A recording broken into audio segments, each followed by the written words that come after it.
So we wrote our first toggle cart hidden mutation, and we used it to leverage the local cache state of Apollo in order to modify our application so that now our cart hidden is stored in Apollo instead of Redux. Now that's really good with something where it's an easy Boolean value that we're switching. But what about something more complicated, like updating an array of some kind? Well, that's exactly what we're going to do next. What we're going to do next is we are going to modify our array of cart items whenever the user adds them to their cart. And by doing so, hopefully we'll be able to see more of the way that we write these mutations. So what we're going to do is we're going to first identify what the actual initial state of the data will be for our cart item.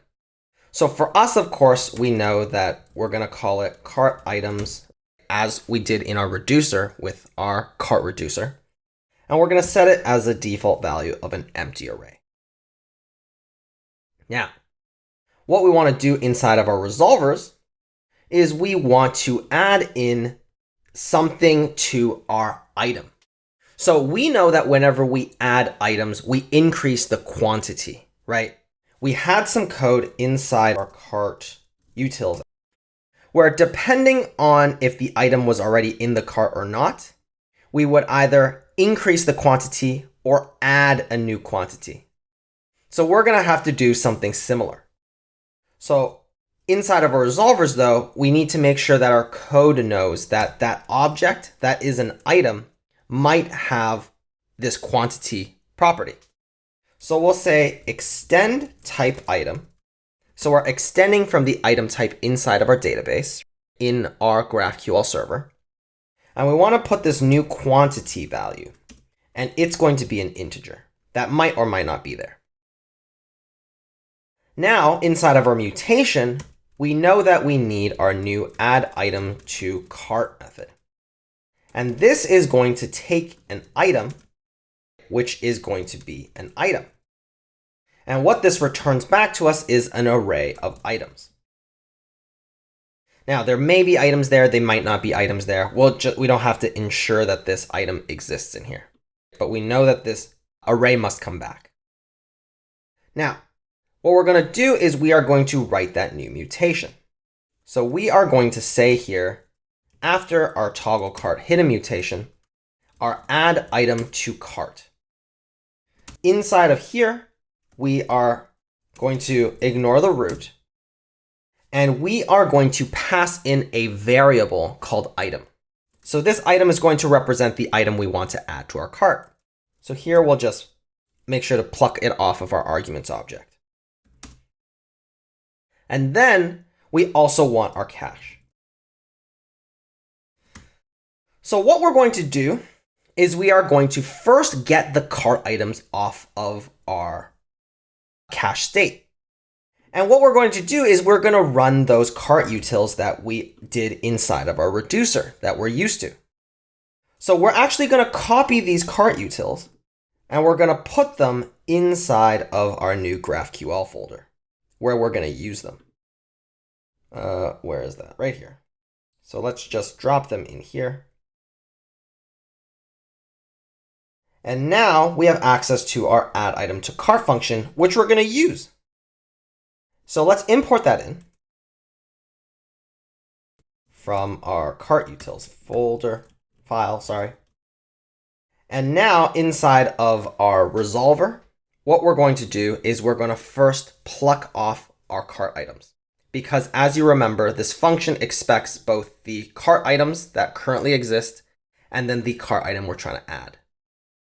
Now, back inside of our resolver, we're going to need to pull off the cart items the same way that we did inside of our toggle cart hidden, where we pulled off the cart hidden value. So let's write that query. And we'll call it get cart items, which is equal to this GQL object, where we simply pull cart items from the client. Almost identical to our pull cart hidden query. And now what we're going to do is we are just going to add that to our actual resolve our definition by saying that we get the cart items from the return of cache.read query, where we pass in our new query. Now, of course, the cart items will be the cart items, right, that we're pulling from in our query. So we're just destructuring them off. And then what we're going to do is we are going to make the new cart items as a constant. And this is going to be our function where we add item to cart, passing in our existing cart items as well as the new item we're trying to add. So now this will give us back the array that we're used to getting back whenever we called our add item to cart function. Next, what we're going to do is we're going to say cache.write query. So just like we did here, we're going to write to this query of get cart items, except now the data goes to our cart items and our new cart items. And that's literally all it is. And then we're just going to return our new cart items. So if you've noticed, this pattern pretty much looks exactly like what we had up here. Any transformations we need to make, we just do them inside of the function.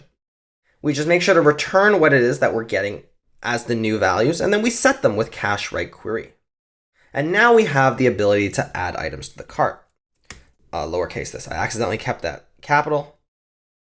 Yeah, so we have this mutation now. So now we can actually update our code to both use our cart items inside of our cart dropdown, as well as modify our checkout item or our collection item, so that whenever you click the add, it adds the item to our cart items. So let's do that inside of our cart dropdown first. So inside of our cart dropdown, we need to remove our current Redux bindings.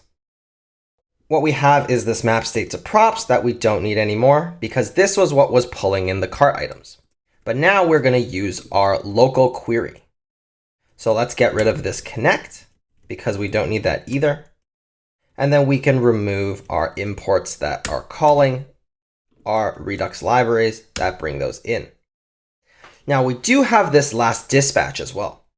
And we don't want to use this either. Instead, now what we want to do is use the new toggle hidden that we have inside of our mutation. So I'm going to show you how we can actually add both the query and mutation to this cart dropdown component.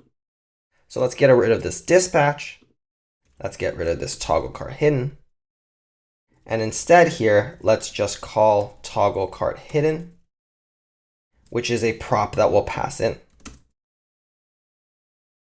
Now, inside of our cart dropdown, we will make a new cart dropdown.container.jsx.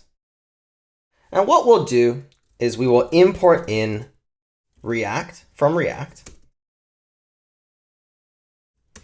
And we'll import in both our query and our mutation components because we need both our mutation and our query. And I'll show you how we can actually write that out. So let's just first import in GQL from Apollo Boost. And then import in our cart dropdown component. Now, what we need is we need both the cart dropdown selector as well as the mutation selector that we wrote before. Sorry, not selector, the actual query object. So we can use the same one that we had inside of our cart icon container. We can just copy this over. Now again, as this scales, you might want to move these into their own files that we can just import from. But right now, it's not too big of a deal. And we also want to make sure that we get the get cart items that we just wrote, right? The new get cart items that we have stored in our local cache. So this will be equal to GQL of an object where it's cart items on the client. So hopefully now this pattern is beginning to make sense. We've been writing it pretty much the same way. And this container pattern is very similar to what we've done already for the last few lessons. And now we're just going to write our cart dropdown container, which is equal to this function that will return back. So here what we're going to do is we are just going to wrap both of our new query and mutation components around our cart dropdown component. The order does not really matter. You just have to make sure that you write the function so that you get access to the actual value that we're trying to get from either the query or the mutation. So we can start with the mutation. And we'll pass in our toggle cart hidden. And then inside of here, we have our function where we get the toggle cart hidden. And inside of this function, what we'll return back is our query. And in this query, what we'll get back is our get cart items as the query. And in here will be another function that gives us back our data, which we know will be our cart items. And out of this function, we'll finally return our cart dropdown. So hopefully that's not too confusing, right? This mutation is just a function that gives us our toggle cart hidden, which in turn returns our query, which gives us our data, which all is wrapped around our cart dropdown. So here we're going to pass our cart items in as the cart items. And we're also going to pass in our toggle cart hidden as toggle cart hidden. And now let's export this as the default value. So now that we have our new exported cart dropdown container, we have to make sure to change where we were using our old cart dropdown inside of our header. So here we're going to say default as cart dropdown, and then change the component to container. And now if we look, we should see that we have our new cart dropdown bound to our current toggle cart hidden mutation. So if we click it, we see it hides it. So everything is working. The only thing now is we have to modify our checkout item so that we're able to add those items into our cart. So let's do that in the next lesson.